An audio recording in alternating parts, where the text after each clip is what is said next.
Assalamualaikum warahmatullahi wabarakatuh. Nama saya Puteri Nur Amelia dan saya merupakan moderator untuk kumpulan ini. Dan tajuk yang telah diberikan ialah bagaimanakah mengawal tingkah laku kanak-kanak semasa PKP. Okey, sekarang ini kita telah berada dalam pandemik COVID-19 dan seperti yang kita tahu, negara kita telah menjalankan PKP dan ibu bapa juga sesetengahnya telah bekerja di rumah dan kanak-kanak juga akan menjalankan kelas di dalam talian di rumah. Dan tingkah laku ni dia berlakunya selalunya selepas mereka mendapat telefon daripada ibu bapa.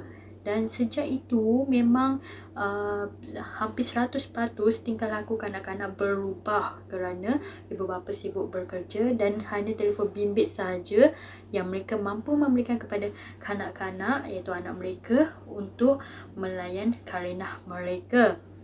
Tetapi disebabkan itulah tingkah laku kanak-kanak kadang-kadang berubah, seperti mereka bertindak kasar terhadap ibu bapa, berkurang ajar lah kiranya kan, dan juga mereka telah main mungkin melihat video YouTube yang tidak sepatutnya dan juga bermain permainan video ke apa ke kan.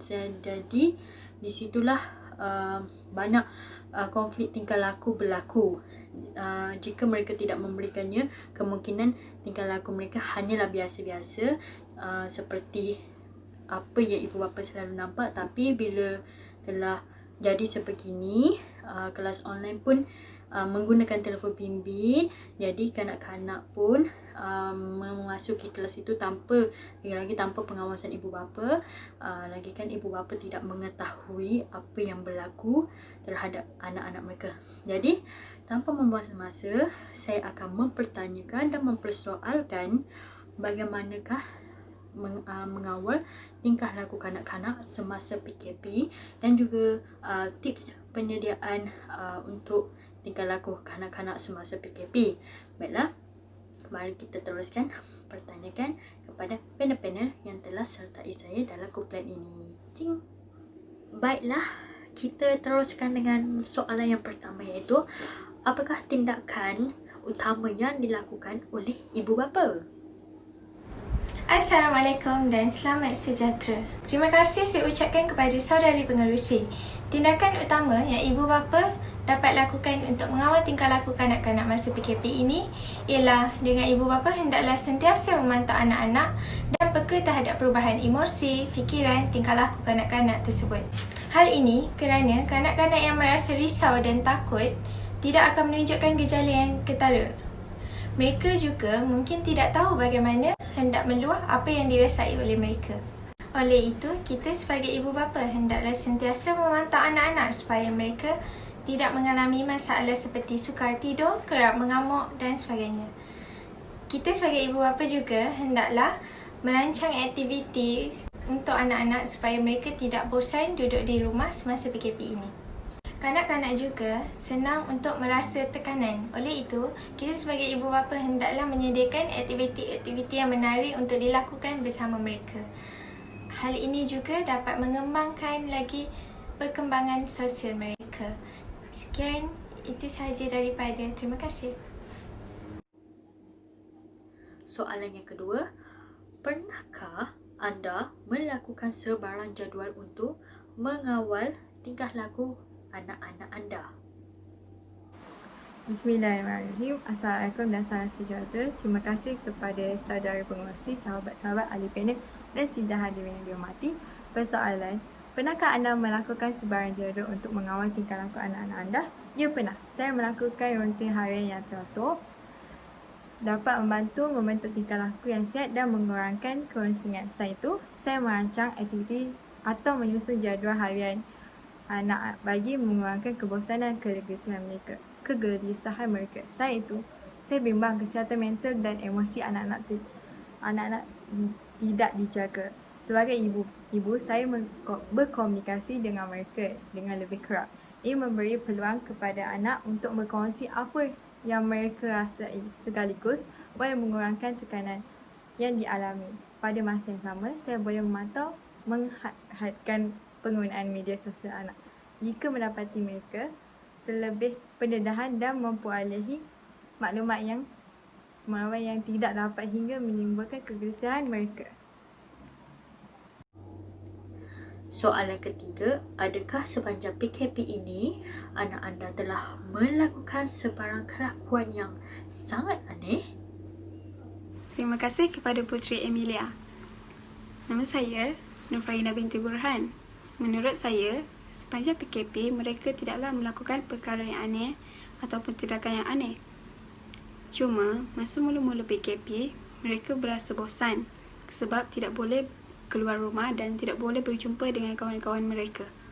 Jadi, disebabkan mereka bosan, saya pun mengajak mereka untuk melakukan aktiviti berfaedah ataupun aktiviti yang boleh menghilangkan rasa bosan mereka seperti bermain bersama-sama, menonton cerita kartun. Kadang-kadang, saya mengajak mereka bergotong royong untuk mengemas halaman rumah, mengemas rumah, mencuci kereta dan sebagainya. Dengan itu, mereka akan dapat belajar berdikari. Kadang-kadang juga, saya akan mengajak mereka untuk membaca buku seperti membaca buku cerita kanak-kanak dan sebagainya. Jadi, dalam masa yang sama, mereka yang masih belum pandai membaca akan dapat belajar membaca. Saya ada buat satu jadual untuk mereka masing-masing. Setiap hari Isnin kena buat apa, setiap hari Selasa buat apa dan hari-hari seterusnya. Itu sahaja daripada saya untuk soalan ini. Sekian, terima kasih. Soalan keempat, apakah pendapat anda dalam mengawal tingkah laku kanak-kanak? Terima kasih kepada saudari pengerusi. Pada pendapat saya, untuk mengawal tingkah laku kanak-kanak semasa PKP ini ialah mudah sahaja. Kita boleh melakukan aktiviti dan perkara yang berfaedah bersama anak-anak. Hal ini sekaligus dapat membantu dalam perkembangan sosial anak-anak. Sebagai ibu bapa, kita hendaklah menjadi model yang baik kepada anak-anak. Memandangkan semua berada di rumah sepanjang PKP ini, anak-anak akan sentiasa berada bersama ibu bapanya. Oleh itu, ibu bapa hendaklah menunjukkan contoh yang baik. Hal ini kerana mereka lebih cenderung dan melakukan apa yang ibu bapa akan lakukan. Sekian daripada saya. Terima kasih. Soalan kelima, bagaimanakah perasaan anak-anak anda saat pertama kali dikenakan PKP? Terima kasih saudari pengerusi majlis, ahli panel dan sidang hadirin yang dihormati. Persoalan seterusnya, bagaimana perasaan anak anda saat pertama kali kita dikenakan PKP? Perasaan mereka adalah gembira, tetapi dalam masa yang sama, mereka berasa sedih kerana tidak boleh bermain dengan kawan-kawan di sekolah. Selain itu, mereka merasa risau kerana rutin harian mereka terganggu, dan bagi mereka yang perlu mengikuti pembelajaran secara dalam padan, mungkin ini adalah sesuatu yang baru buat mereka dan mereka memerlukan masa untuk menyesuaikan diri. Dan soalan yang terakhir adalah, adakah tingkah laku anak-anak anda sukar untuk dikawal semasa PKP? Terima kasih kepada Puteri Emilia.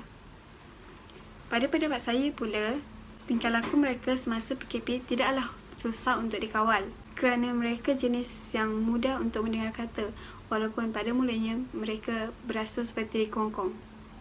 Lagipun, mungkin kerana saya juga selalu bahagikan masa bersama-sama, melakukan aktiviti bersama-sama, dan mungkin sebab itu jugalah tingkah laku mereka mudah untuk dikawal. Yelah, mungkin bagi mereka, aktiviti-aktiviti yang saya lakukan tu seronok. Mula-mula mereka memang rasa terkongkong sebab tak boleh pergi sana sini. Mereka juga selalu bertanya tentang kenapa mereka tak boleh keluar rumah. Jadi saya pun terangkan kepada mereka tentang bahayanya COVID-19 ini. Itu sahaja daripada saya. Sekian, terima kasih. Baiklah, itu sahaja persoalan dan juga pertanyaan yang saya ingin bertanyakan kepada para panel saya yang turut sertai saya dalam menjayakan video forum ini.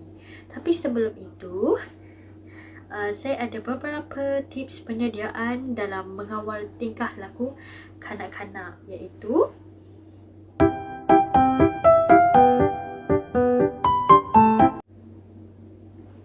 yang pertama, melakukan jadual khas untuk aktiviti.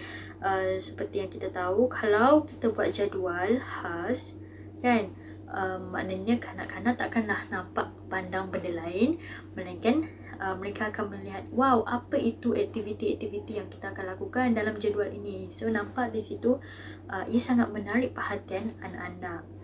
Okey, tips yang kedua pula, memberi pendapat tentang kelebihan aktiviti. Ibu bapa, sebagai ibu bapa kan, kalau nak tarik minat anak-anak tu daripada bermain handphone, kita kena cadangkan beberapa aktiviti dan bagi tahulah dia apa kelebihan dan juga keseronokan tentang aktiviti yang ni. Okey, yang tips ketiga pula, menyediakan bahan menarik untuk dijadikan sebuah aktiviti. Sepanjang masa PKP hari tu, saya lihat dekat Instagram terdapat banyak aktiviti yang luar biasa dan menarik sehingga anak-anak join, seperti melakukan aktiviti senaman, bermain bola di dalam halaman rumah, menanam dan melakukan pelbagai lagi aktiviti-aktiviti yang menarik sehingga anak-anak tu tak lupa untuk bermain telefon bimbit. Dan tips seterusnya, memberi reaksi keseronokan tentang aktiviti tersebut. Memberi reaksi ni, kita ahli family ataupun ibu bapa, kita kena tunjukkan dari segi reaksi muka kita, daripada reaksi badan kita dan juga percakapan kita, yang bahawanya aktiviti ni sangat-sangat menyeronokkan sehingga tak boleh lupa sampai bila-bila. Kalau boleh, aktiviti ni ingat sampai kita dewasa, begitulah bagi kanak-kanak. Dan kita kalau boleh nak elakkan kanak-kanak sentiasa melakukan perkara yang berfaedah sahaja. Dan tips yang terakhir ialah mempunyai masa lapang untuk melakukan aktiviti bersama anak-anak. Ini merupakan tips yang paling penting dan utama yang perlu ada pada keluarga dan juga ibu bapa. Jikalau ibu bapa itu bekerja walau bagaimanapun, tetapi jika dia bekerja di rumah, anda haruslah membahagikan masa, bahawa jika anda mempunyai masa yang lapang, tolong berikan sedikit perhatian kepada anak-anak anda, iaitu memberikan masa lapang yang kita ada ni untuk mereka. Sebab jikalau kita membiarkan sahaja begitu, mereka rasa seperti diri mereka terabai dan merasakan kesunyian. Jikalau mereka mempunyai adik-beradik dan juga adik-beradik yang tidak berada dalam keadaan yang sibuk juga, itu tidak mengapalah. Tetapi sebagai ibu bapa, kenalah sentiasa ada masa lapang walaupun sekejap, hanya untuk anak-anak sahaja. Lagi-lagi PKP hari tu memang ramai yang bekerja di rumah, jadi bolehlah luangkan masa dan melakukan aktiviti, walaupun aktiviti tu hanya ringan dan ringkas sahaja, seperti menonton televisyen, bermain, asalkan ada masa untuk mereka. Jadi tips-tips ini memang penting lah untuk mengawal tingkah laku, bukan saja untuk mereka tapi untuk diri sendiri juga. Okay? So saya ingin mengucapkan ribuan terima kasih kepada panel-panel yang telah sertai dalam kumpulan ini untuk menjayakan video forum ini, dan juga pensyarah saya, iaitu pensyarah kami, kerana melihat video ini dan memberi pemarkahan kepada kami sangat hargai semuanya. Jadi itu saja juga daripada saya. Sekian, terima kasih, dan juga sekian terima kasih daripada kami semua.